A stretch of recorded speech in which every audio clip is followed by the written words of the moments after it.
Today, I'm going to share with you 3 lessons I've learned from 3 decades of knitting. This is the flower field hand towel that I'm making. This pattern is from Pearl Soho.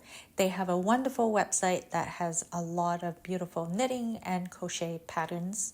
They also have a store both online and in New York where they sell many knitting, crocheting, and other craft supplies. So go check them out. So here are my 3 lessons I've learned from 30 years of knitting.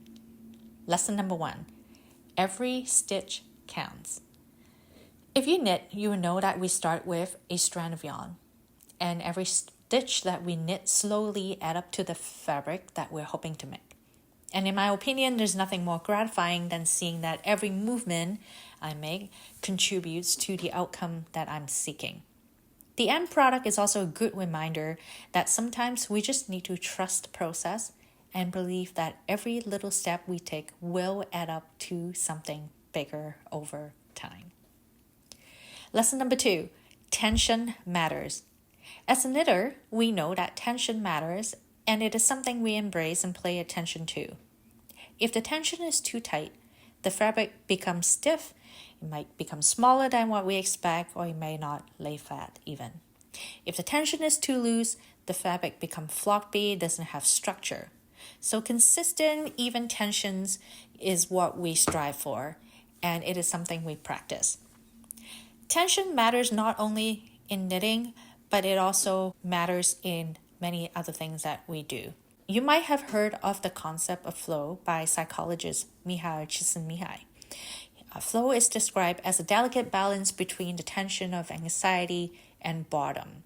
And for us to get into that flow zone where we feel very absorbed by what we're doing with such concentration and enjoyment, we need to strike a good balance between the perceived challenge of the task and our perceived skill level.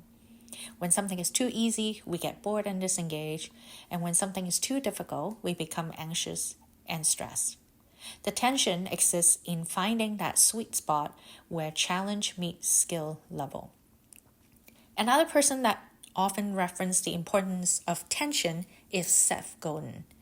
Seth distinguished tension from fear, explaining that tension arises when we're about to cross a threshold, such as the uncertainty of this might work versus this might not work. Seth argues that if we're going to make change happen, it will always be accompanied by tension, and he sees engaging with tension as a practice, and that tension isn't something to avoid. Tension is often seen as something negative, but we knitters know that tension matters, and to Seth's point, we don't avoid tension. We engage and practice with it all the time. So next time you see yourself being in a little bit of a tension, ask yourself, how can I use that to my advantage? Lesson number 3, skills can be built. I still remember my first knitting project. It was a scarf made entirely with knit stitches, and I didn't know how to control my tension, so it was bumpy, has holes where I didn't need it to, and it was just not a very interesting project overall because there's only so much I can do with one simple kind of stitch. Over time, I have learned how to purl, and I start combining the purl with knit stitch, and then I do other combinations to create even more interesting stitches.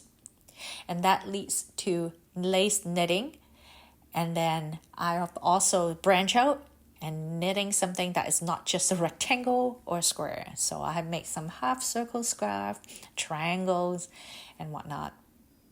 And also after knitting my entire piece in single color for some years, I ventured into working with multiple yarn colors such as this towel.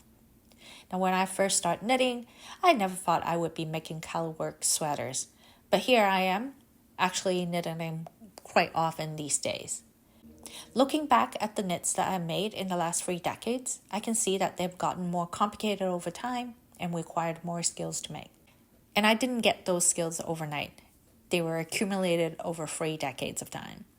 And that's the message I tell my daughter who started knitting a year ago.